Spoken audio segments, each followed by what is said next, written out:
Saludos a todos. Gracias por la invitación a este curso de control de infecciones.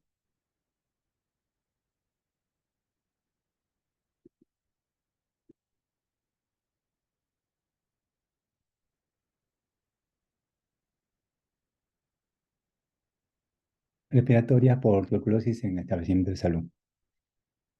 El tema que me han invitado a participar es sobre algunas experiencias en la implementación del plan de control de infecciones en tuberculosis. Mi nombre es Dante Vargas, soy médico neumólogo, trabajo en el Hospital Hipólito Unanue.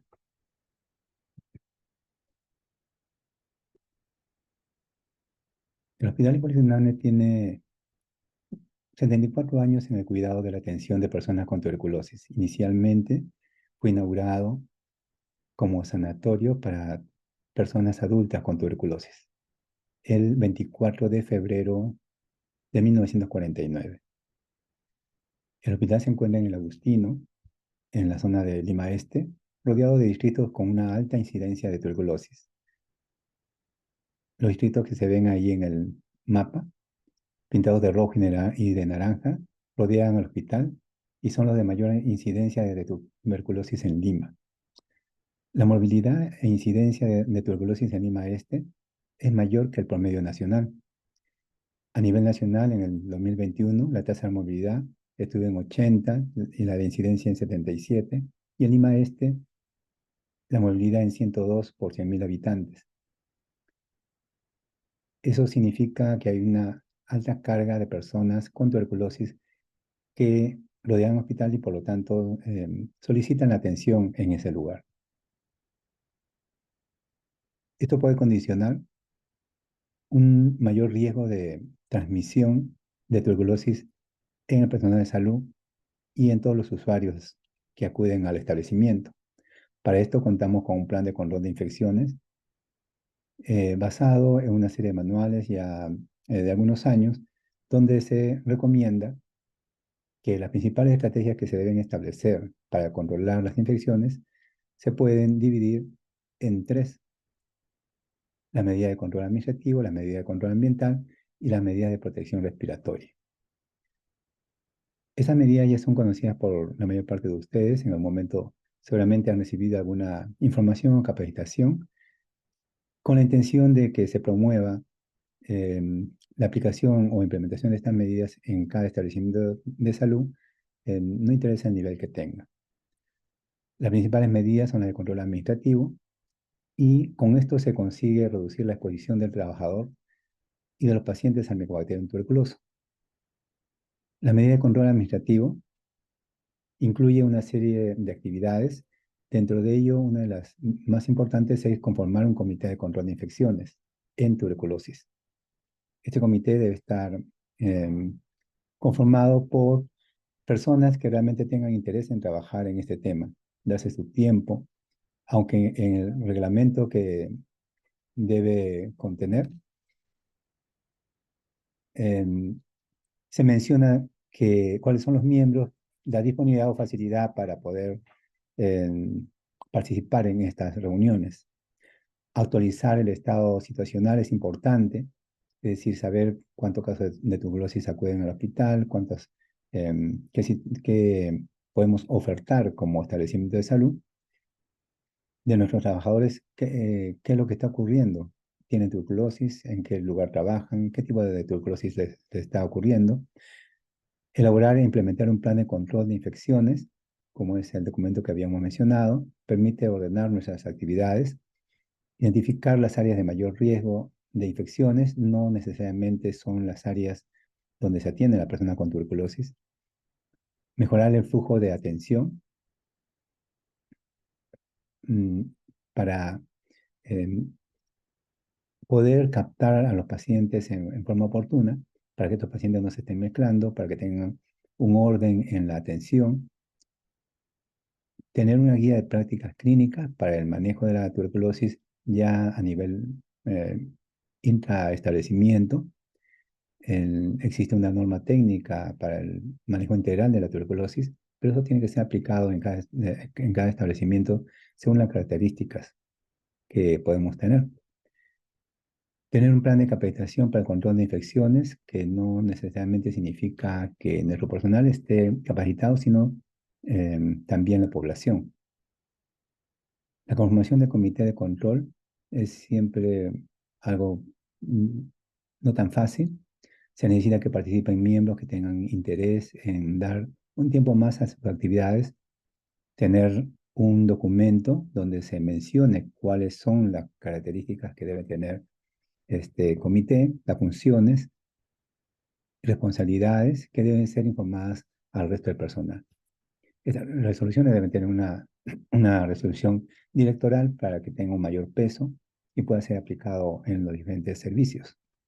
Aquí vemos en este gráfico cómo se han ido registrando las personas con tuberculosis que trabajan en el hospital. No estamos hablando de los pacientes en general, sino trabajadores de salud.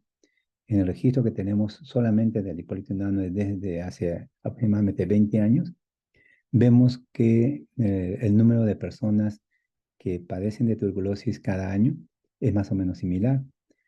Antes de 2012, eh, la búsqueda de pacientes era de forma pasiva, es decir, se identificaba a un paciente con tuberculosis de repente porque había ido a un seguro, pedía su descanso y nos enterábamos que estaba con la enfermedad y los hemos ido registrando.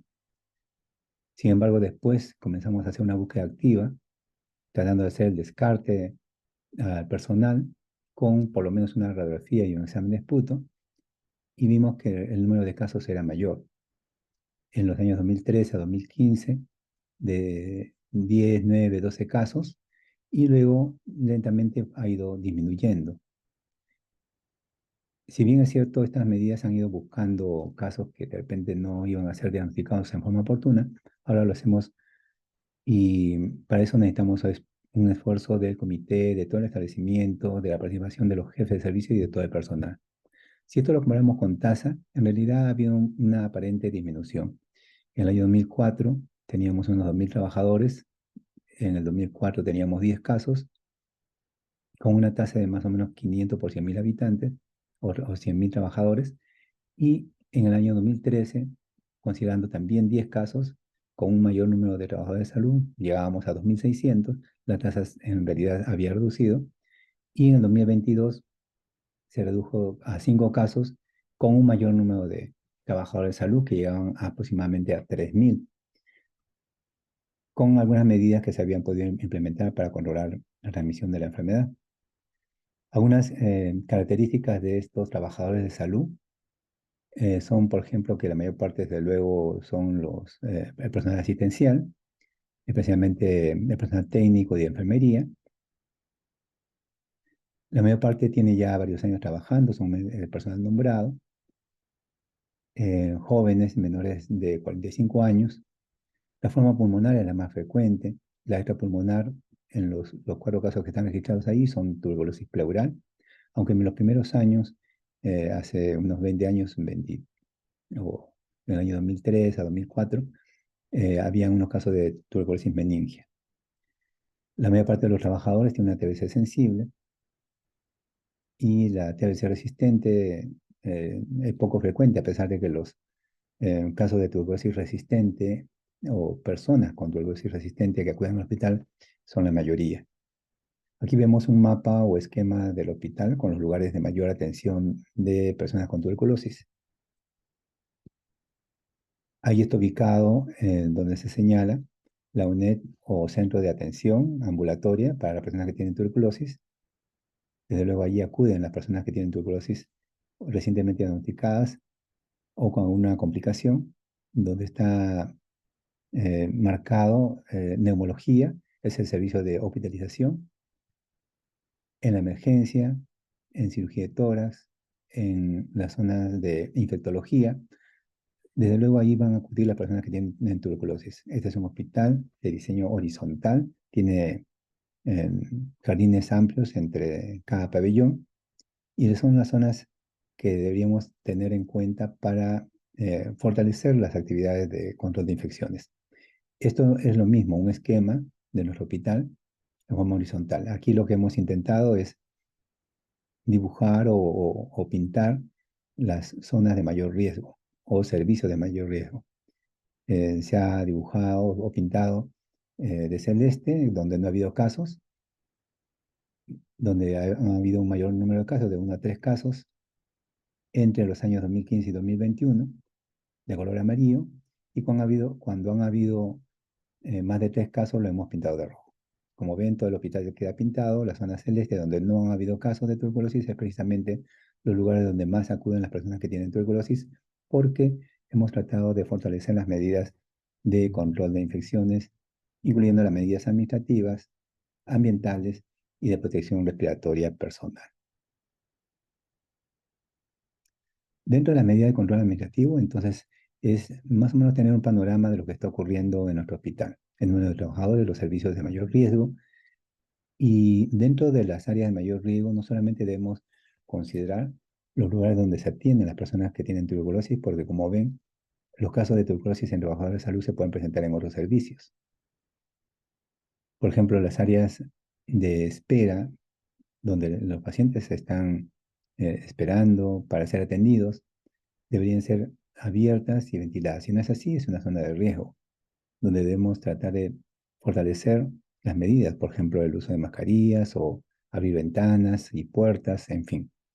Los conductores externos mezclan la atención de las personas con tuberculosis con las no tuberculosas, y esto es mayor en los conductores de oncología, de endocrinología. Estos conductores externos que, eh, por más que uno se esfuerza en mejorar la ventilación, ahí van a acudir las personas que tienen de repente algún tipo de inmunodepresión, y si ahí están acudiendo las personas que tienen tuberculosis, es muy peligroso. Por eso es mejor separarlos. Y eso se ha intentado en el hospital con la construcción del módulo de atención conocido como CENEX o UNED. Las personas afectadas con tuberculosis pulmonar BK positivo esperan la consulta médica en ambientes diferentes a lo que usan los pacientes que tienen VIH u otro tipo de inmunodepresión. En los consultorios externos se examina a los pacientes en forma separada. Generalmente eh, se intenta aprovechar los espacios poniendo algunos módulos. Por ejemplo, hay una sala grande de oftalmología donde se atienden simultáneamente varias personas a través de pequeños módulos, o en otorrino o odontología también ocurre lo mismo. Entonces, si queremos tener un diseño en nuestro establecimiento de salud, identificando las áreas de mayor riesgo, no solamente debemos fijarnos en el lugar de atención de las personas, como por ejemplo la sala de hospitalización o los consultores externos, donde se ven las personas que tienen tuberculosis en la emergencia, infectología. Desde luego ahí hay que tener buenas medidas de control de infecciones, pero no debemos despreocuparnos de otros sectores. Hay áreas donde se realizan exámenes de diagnóstico, por ejemplo, donde se hacen procedimientos endoscópicos, especialmente la broncoscopía o endoscopía, donde se pueden generar partículas que pueden ser luego aspiradas por las personas. El laboratorio de anatomía patológica o radiología son áreas donde tenemos que tener presente qué es lo que vamos a hacer para disminuir el riesgo de transmisión. Las áreas hacinadas y poco ventiladas, como son la de emergencia, salas de espera improvisadas, las salas de varios servicios, como por ejemplo en nuestro hospital, medicina, que generalmente está con una sobrepoblación de pacientes, y algunas zonas administrativas incluso. Es decir, existen salas administrativas donde un escritorio está al lado del otro, y pueden estar laborando simultáneamente muchas personas. Si alguna de ellas tiene una enfermedad transmisible respiratoria, es fácil que pueda ser un poco contagiante hacia los demás. Entonces, se intenta tener las áreas de mayor riesgo para fortalecer las medidas de control, y no solamente son los lugares donde van las personas que tienen tuberculosis, sino también otros lugares. Debemos tener un orden para poder atender y manejar los casos de tuberculosis, especialmente en nuestros trabajadores. Elaborar una guía de práctica clínica que complemente a la norma técnica nacional de manejo integral de tuberculosis es importante. Esta guía debe tener también su resolución, debe tener un orden, un flujo de atención. ¿Qué vamos a hacer para poder descubrir a un trabajador si tiene o no tuberculosis? ¿Qué exámenes? ¿Quién va a dar las órdenes? ¿En qué momento? ¿Cada qué tiempo? ¿Qué se van a hacer con esos resultados? Todo eso debe estar incluido en la guía de práctica clínica. La elaboración de esta guía debe estar incluyendo a diferentes especialistas, no solamente a los encargados de tuberculosis, también lo de salud ocupacional, epidemiología, infectología, para que se pueda aplicar después. Dentro de la medida de control administrativo es importante la capacitación, la transmisión de la información, y nosotros hicimos una pequeña encuesta entre profesionales y no profesionales, haciendo algunas preguntas sobre el contagio o transmisión y la prevención. El resultado fue que casi el 40% no tenía claro cómo se transmite la enfermedad, la tuberculosis, y tampoco cuáles son las principales medidas de prevención. Si eso lo aplicamos en los no profesionales, donde se incluyen algunos artesanos eh, de lavandería, de nutrición, cocineros, de mantenimiento, el conocimiento es mucho más bajo. Entonces, según esto, nosotros insistimos en que debemos hacer una capacitación constante, no solamente de una vez, de un año, sino permanentemente. Esta información debe estar eh, impresa en todo lugar, debe actualizarse. Y este es un tríptico donde se muestra cómo se coloca un respirador y así diferentes temas relacionados con el control de la transmisión debe estarse difundiendo permanentemente. Es un aviso que hay a la entrada de un servicio donde se menciona que es obligatorio utilizar un respirador en el 95 y cómo es que se debe colocar. Estas capacitaciones deberían ser en forma más o menos frecuente para que el personal mm, realmente recuerde y se insista en qué momento y cómo usar esas protecciones. Las reuniones deberían ser en grupos pequeños. Nosotros tenemos actualmente unas 3.000 trabajadores y la información debería llegar a la mayoría de ellos. Si hacemos una reunión presencial de 50 trabajadores y todos asistieran, necesitaríamos por lo menos pues, unas 60 reuniones o charlas que tendríamos que realizar durante el año y así cada año. Nos ayudan las capacitaciones virtuales, pero realmente es bastante difícil, complicado. ¿Quién va a dar la charla? ¿Cuál es el tema? ¿Cómo lo vamos a hacer llegar a los profesionales y a los no profesionales? Entonces, allí necesitamos de la oficina de capacitación, de la participación de otros profesionales que pueden haber tenido alguna cierta formación en cuanto a la docencia, para que puedan llegar a todo nivel y resumir los temas, este, no hablar todo el tema en una sola charla, ¿no? Es importante el diagnóstico temprano y para esto la captación de sintomático respiratorio es una forma de identificar a las personas que tienen tuberculosis en forma oportuna. La captación de sintomático respiratorio se debería realizar en todo lugar por todo el personal de salud. Eso tenemos que insistir a nuestros compañeros de trabajo, el área de triaje, la admisión del hospital, los servicios de hospitalización, la emergencia del hospital, no solamente en la consulta mientras el paciente se atiende, no solamente al paciente, sino también a los acompañantes, se debería estar insistiendo en darle una formación previa y luego tratar de captar si es que es un sintomático respiratorio. Acerca del sintomático respiratorio, es un indicador trazador nacional e internacional que nos mide qué tan intensa ha sido la búsqueda en un determinado periodo para poder identificar a las personas que tienen tuberculosis. Se calcula como el porcentaje entre el número de sintomáticos respiratorios identificados y el número de detenciones en mayores de 15 años. Como recuerdan, sintomático respiratorio es la persona que tiene tos por 15 días o más, y habría la posibilidad de que algunos de ellos pueden tener una tuberculosis activa.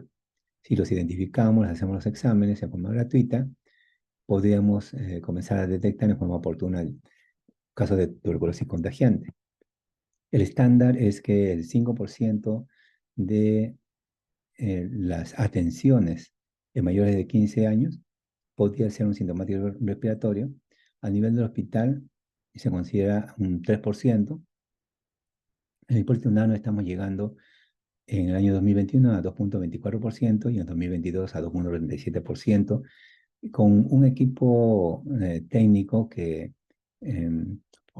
participa en forma activa, buscando grupos de personas o usuarios del hospital, donde se les brinda una información previa o una pequeña charla, y luego se tiene un módulo para que las personas que consideran que son sintomáticos respiratorios se acerquen y ahí dejen la muestra de esputo sin estar haciendo un mayor gasto de tiempo o de distancia. El hospital tiene un diseño horizontal y si la persona es captada en la zona de emisión, ir hasta el fondo donde está el laboratorio donde se deja la muestra de esputo, que significa más o menos una cuadra o 2 cuadras dentro del hospital, generalmente no lo van a hacer.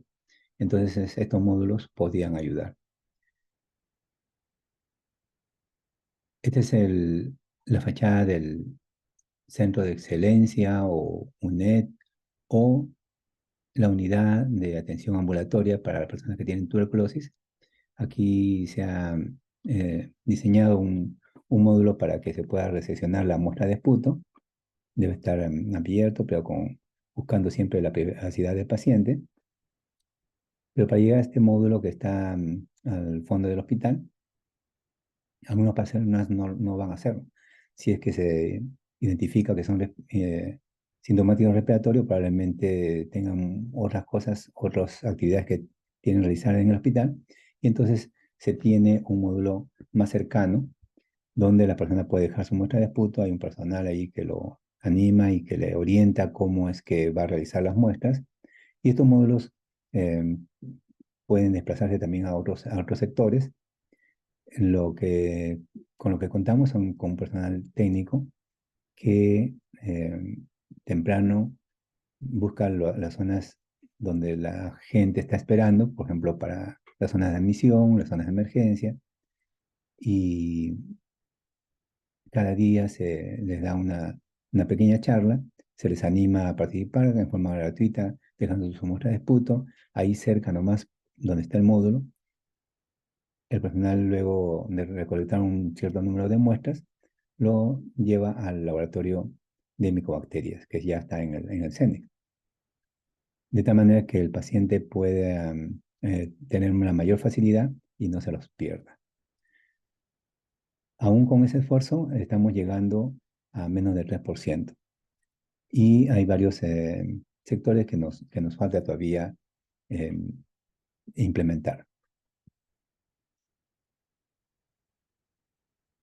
Para disminuir la mezcla de personas con tuberculosis con las personas que no tienen tuberculosis, una forma es centralizando la atención. No es creando un hospital dentro del hospital, pero tratar de disminuir el contacto de las personas que tienen tuberculosis con las que no lo tienen, más aún si es que tienen aún cierto grado de inmunodeficiencia. Para esto, para este tipo de atención, se propuso hace ya varios años los módulos conocidos como CENEX, y algunos hospitales pudimos acceder a estas infraestructuras. Algunos hospitales habían propuesto que su CENEX cuente con salas de hospitalización y otras ofertas. En el caso del Hipólito Unanue, que cuenta con un servicio de hospitalización de alrededor de 32 camas para las personas que tienen tuberculosis, no se propuso la hospitalización, pero sí un módulo de atención ambulatoria. Ahí lo que se oferta es el laboratorio de Mycobacterium, tener ahí también la posibilidad de realizar examen de esputo y pruebas de sensibilidad, realizar unos procedimientos de descarte de TB, como son biopsias o broncoscopías, toracocentesis, hacer pruebas funcionales, radiología, farmacia con los medicamentos estratégicos, o sea, los que se utilizan para el programa de TB y para las reacciones adversas. Y en este módulo también se tienen consultorios para la atención de las personas que tienen tuberculosis especializada. Es decir, si una persona que tiene tuberculosis acude al hospital, se le atiende en consultorio de tuberculosis y si necesita la atención de alguna especialidad, por ejemplo, tiene un problema gástrico, o cardíaco, o psiquiátrico, los especialistas se programan para atenderlos en un determinado momento y hay consultorios donde lo pueden realizar con las medidas de control de infecciones. Entonces, actualmente tenemos varias especialidades que acuden al módulo, desde luego bajo una cita y una programación.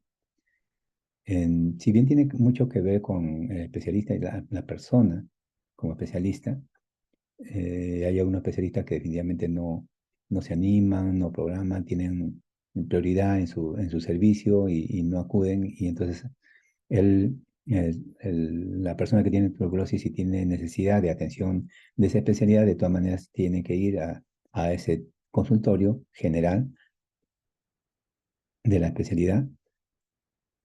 Sin embargo, tenemos dentro del plan de control que está aprobado por la dirección,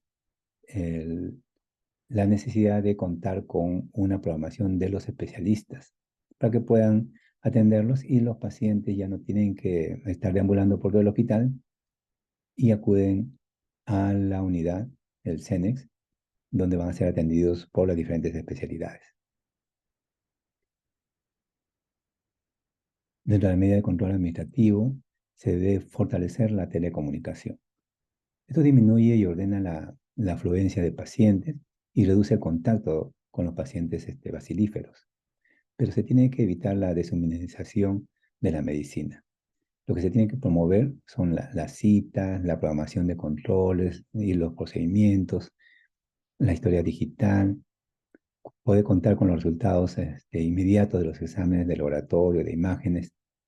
Se pueden realizar teleinterconsultas, es decir, que el médico de algún servicio o de un establecimiento fuera del hospital tenga consultas con los especialistas en TV y también realizar juntas médicas. Lo que no se debería realizar o se debe evitar son las atenciones de pacientes a través de esta vía, porque eso sí despersonaliza, deshumaniza, hay necesidad de tener un contacto directo tanto para el examinar al paciente y para tener una adecuada entrevista. Estas unidades, como la que tenemos en el Hipólito Unanue, conocidas inicialmente como CENES o Centro de Excelencia para la Atención Integral de las Personas con Tuberculosis, ahora conocida como UNED o Unidad Especializada en Tuberculosis, fue financiada en parte o principalmente por el mismo hospital, con la ayuda de algunas ONG y Ministerio de Salud. En el Hipólito Unanue ya tiene algo más de 12 años y está ubicada fuera de la estructura central del hospital. En el interior contamos con una sala de espera y consultorios con una ventilación maximizada.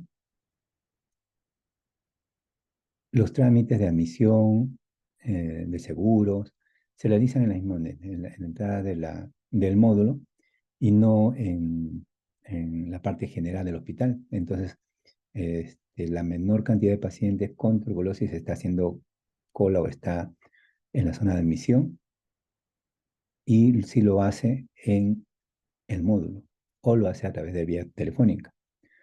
Las personas afectadas con tuberculosis esperan en ambientes ventilados, son atendidos en consultorios con control de infecciones y los especialistas están acudiendo cada vez más con una programación que les permite tener un orden, pues, y poder utilizar todos los consultorios que hay en la unidad. As- eh, Contamos, como les habíamos mencionado, de consultas médicas, tanto para adultos como para niños, la consulta de especialistas, como se ve en la tablita, están los endocrinólogos, cirujanos de tórax, el geriatra, el hematólogo, el gastroenterólogo, cardiólogo, en fin. Tenemos una programación y consultorios dispuestos para ellos. También se realizan procedimientos de diagnóstico neumológico, como son la broncoscopía y los exámenes de pleura, toracocentesis y biopsias pleurales. Contamos con un laboratorio de micobacterias, tanto para identificar el micobacterium como para realizar pruebas de sensibilidad de primera línea, eh, por diferentes métodos, como son el genotype y el GenEsp. Un laboratorio general donde se toman las muestras y equipo de rayos X y tomografía. Entonces, el paciente va a tener menos necesidad de estar deambulando por el resto del hospital.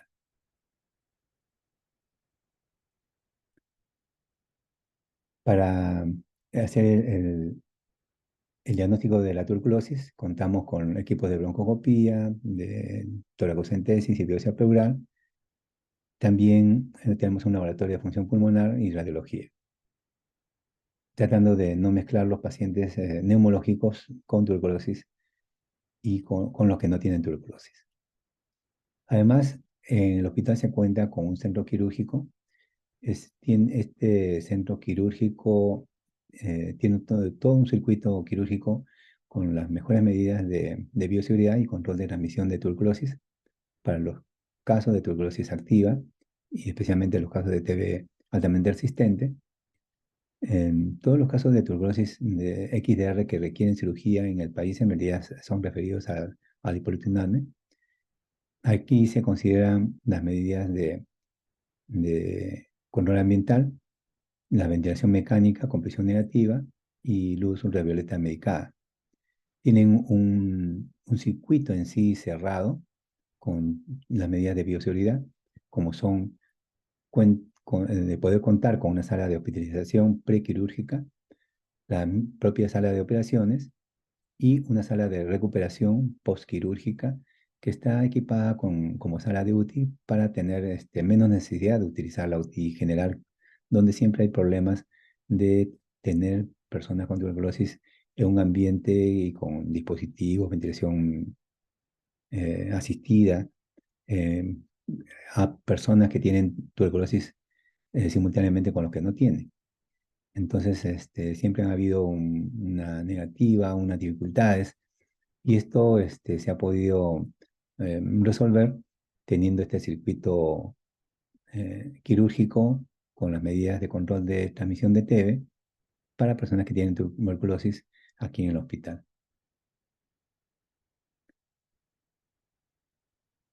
Una tarea difícil, una tarea donde tienen que participar las jefaturas, un equipo de monitoreo y también el propio trabajador de salud. Una tarea es el monitoreo de las actividades de control de la infección en tuberculosis. Esto permite vigilar el cumplimiento de las actividades de control en la práctica diaria, verificar la maximización de la ventilación natural, el uso adecuado de mascarillas y respiradores. Entonces, el equipo de por lo menos 2 personas o 3 que conforman el equipo de monitoreo debe recorrer el hospital, debe luego bajo una programación comunicarse con las jefaturas para que den las facilidades y entiendan de que se deben ir cumpliendo estas medidas. Encontrar al trabajador de salud en su propio lugar de trabajo, cómo está utilizando las medidas de protección, especialmente los respiradores, si están adecuadamente, primero si cuenta con ellos, si se les ha distribuido, dónde lo tienen, si los está usando, cómo lo usan, en qué momento, en qué lugar dentro de su área, y también lo que es el ambiente. Con respecto a las mascarillas, Eso es para las personas que pueden transmitir la enfermedad y los respiradores de CN95 para los que tratan de evitar ser contagiados. Dentro de las medidas de control ambiental, lo más importante es maximizar la ventilación natural. Tratar de contar con claraboyas o teatinas en los techos de los ambientes. El tipo, el tamaño, depende del lugar, pero que se cumpla con su función, es decir, que permanezcan abiertos. Si es que cuentan con vidrios, ventanas, eso no va a funcionar. Las ventanas deben tener una facilidad para que el aire circule. Los sistemas pivot permiten que gire el vidrio de tal manera que el aire pueda ser orientado y pase de la parte externa a la interna cuando es necesario o del interno a externo. Y este sistema a veces no se entiende o no se conoce adecuadamente y más bien podría dificultar. Si el tamaño de la ventana es demasiado grande, vas a necesitar de todas maneras un soporte en la parte media. Las formas de ventanas antiguas dan bastante facilidad para que el aire ingrese por arriba y por abajo. En áreas difícilmente ventiladas, como son algunos pasadizos de algunos primer piso, si es que hay dos pisos o de un sótano, lo que hay que facilitar es el flujo de aire a nivel de puertas. Las ventanas probablemente estén bloqueadas porque en el pasadizo se conecta con el consultorio y el consultorio con la parte externa recién. Y no se puede colocar aberturas en el techo porque hay un segundo piso. Donde pueda realizarse es mejor realizarlo y puede contar con estas aberturas, claraboyas o teatinas. Esto permite una buena ventilación hacia arriba. Lo mejor es trasladar esos espacios de espera hacia el exterior, como es la unidad de atención de TV en el CENES. Contamos con un patio interno donde las personas esperan, simplemente están protegidas por el sol o la lluvia, pero hay una buena ventilación. Y si es en un segundo piso, la zona de espera tiene que tener una forma también abierta, tipo balcón o terraza. Esto permite una buena ventilación mientras la gente está esperando la atención.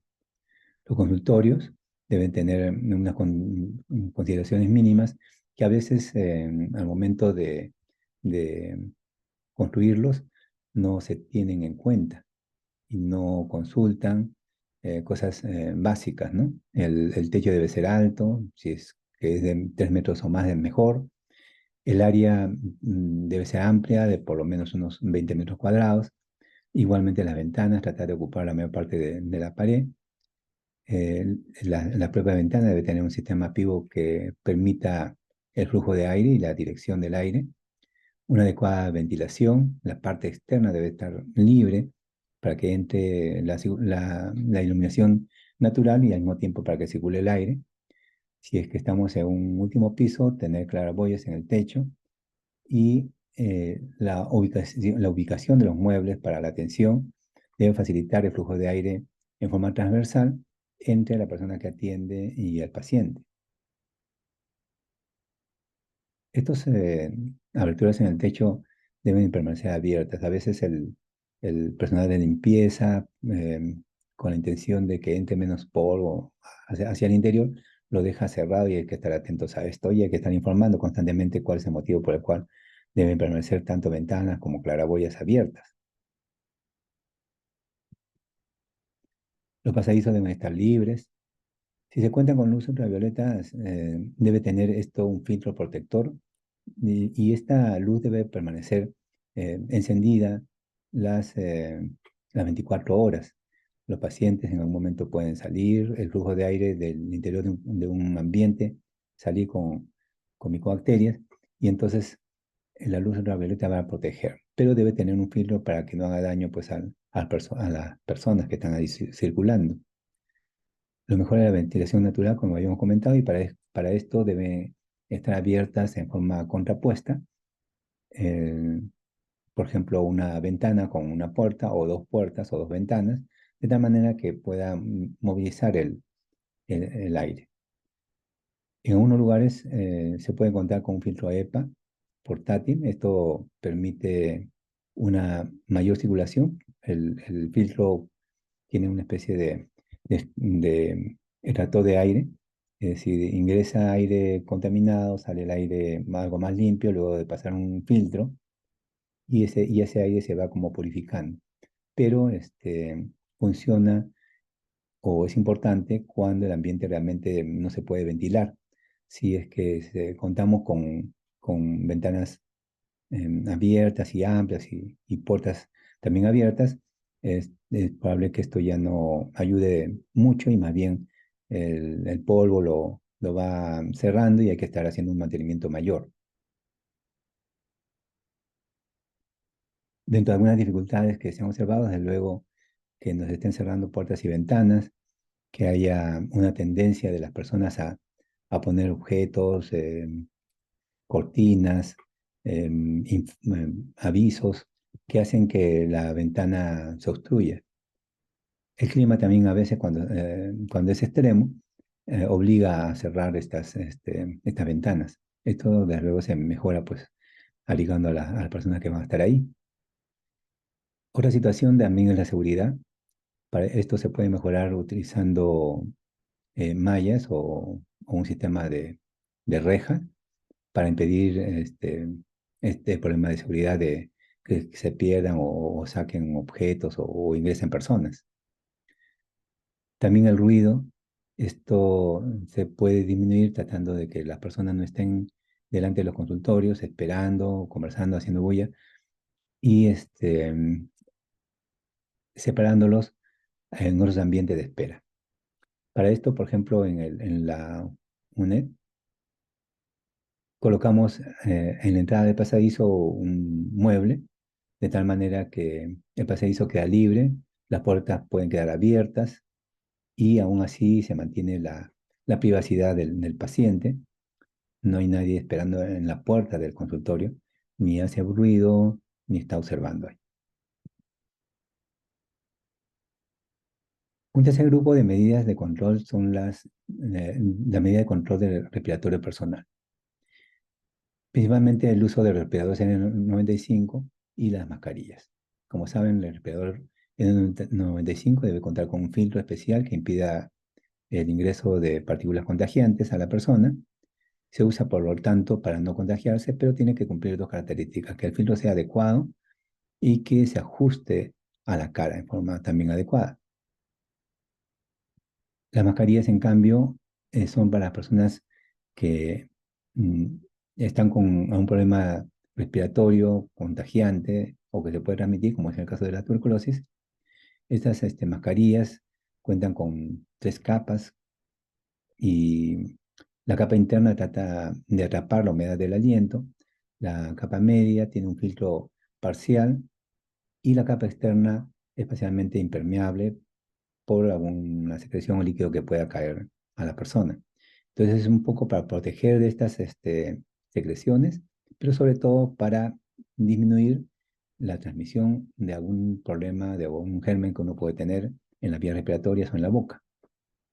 No se ajusta a la cara en forma ceñida y por lo tanto no está protegiendo realmente a la persona, sino más bien la persona enferma o que puede transmitir su enfermedad es la que debería usar estas mascarillas y las personas que realmente no quieren ser contagiadas deberían usar el N95 que tiene que estar muy ceñido a la cara. Pero esto, enseñarle a las personas, es algo constante y deben medirse también en su práctica, no solamente hacerlo en forma teórica. Enseñarles cómo se coloca, algunos detalles, como por ejemplo el uso de los lentes, que deben ir sobre el respirador y no levantarlo usándolo debajo o respirador encima del lente. Insistir a las personas que están obligadas a usar un protector que no tengan barba, si es que van a estar en un determinado servicio, porque esto disminuye el ajuste y por lo tanto la protección. La forma en que se debe guardar sin romper o malograr el filtro, no estirar los elásticos colgando al respirador y entonces ya no se va a ceñir a la cara. Y en algún momento se deben realizar las pruebas de ajuste para que se verifique cómo se está usando el respirador, ¿no?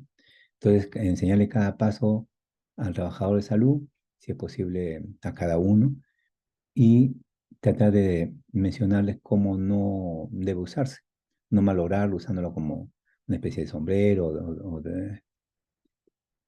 o de otras formas. Las ligas no deben estar cruzadas, por ejemplo, para que no se forme un pliegue, no se levante el respirador, y siempre deben usarse los dos sujetadores, ligas o lo que tenga.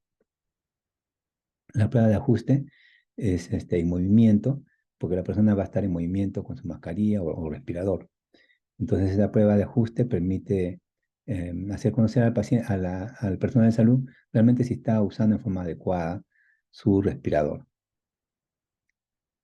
Como son muchos trabajadores, eso es bastante difícil hacerlo en todos, pero cada momento, cada año se debe ir avanzando para que al final todos tengan esa capacitación. Los respiradores N95, que tienen que estar muy ceñidos a la cara y en buenas condiciones, se pueden utilizar un día, se pueden utilizar algo más.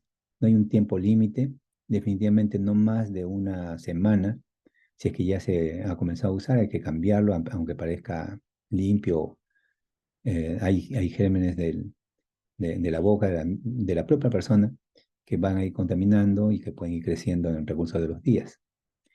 Está uno obligado a usarlo en las zonas de mayor riesgo y especialmente cuando hay personas que podían transmitir la enfermedad. Las salas de radiología, los consultorios de odontología, donde las personas no van a usar pues una mascarilla y es el personal de salud el que tiene que protegerse con su respirador.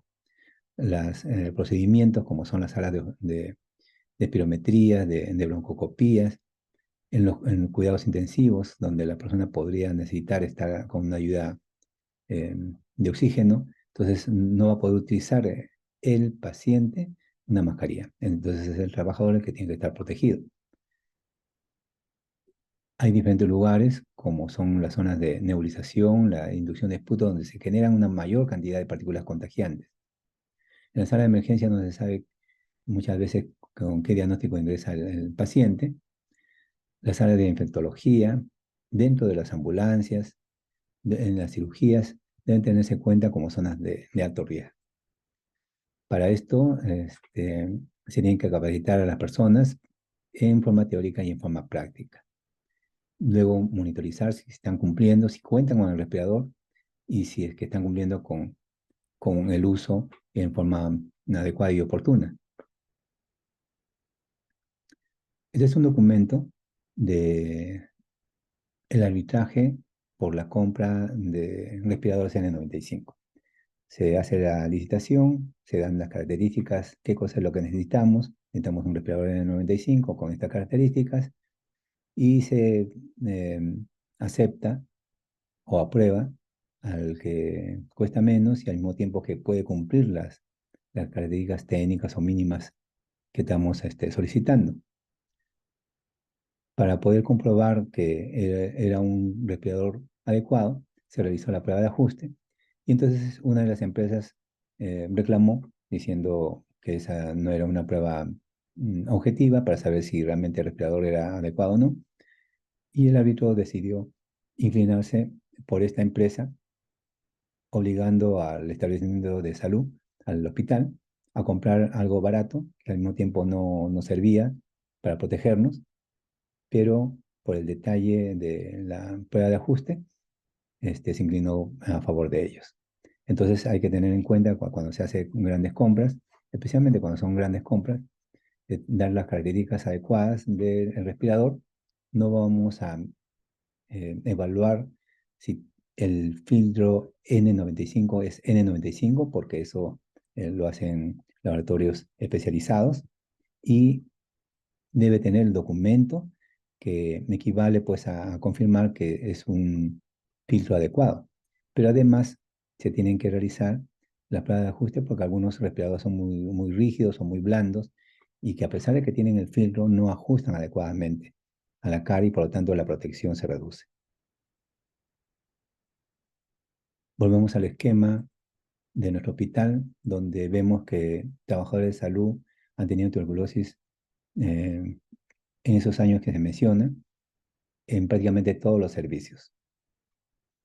Hay unas zonas rojas donde uno no esperaba tener tantas personas con tuberculosis. La zona de pediatría, de repente la zona de parto. Este, Sin embargo, ha habido casos y por lo tanto no debemos descuidar esos sectores. No solamente no descuidar donde se atiende a personas con tuberculosis, pero tampoco estos sectores donde han habido casos de personas con tuberculosis, que si hay algún caso de tuberculosis, entonces significa de que en algún momento pueden haber estado contagiando y todavía no sabían su diagnóstico, tanto a sus colegas de trabajo, compañeros de trabajo, como a los propios pacientes. En un momento esperamos que nuestro esquema quede así, limpio, con el menor número de personas con tuberculosis en los diferentes servicios, haciendo un seguimiento activo y donde se tiene que contar con la participación de todos. Un equipo más o menos pequeño que comenzó hace unos 10 años, fue creciendo y con la participación no solamente de los que atienden directamente a las personas que tienen tuberculosis en hospitalización, procedimientos y consultas externas, sino también de todo el hospital.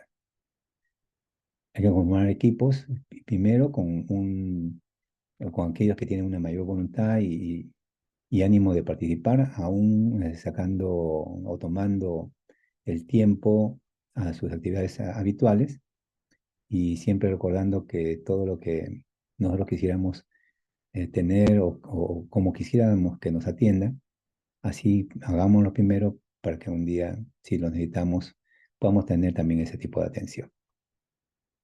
Muchas gracias.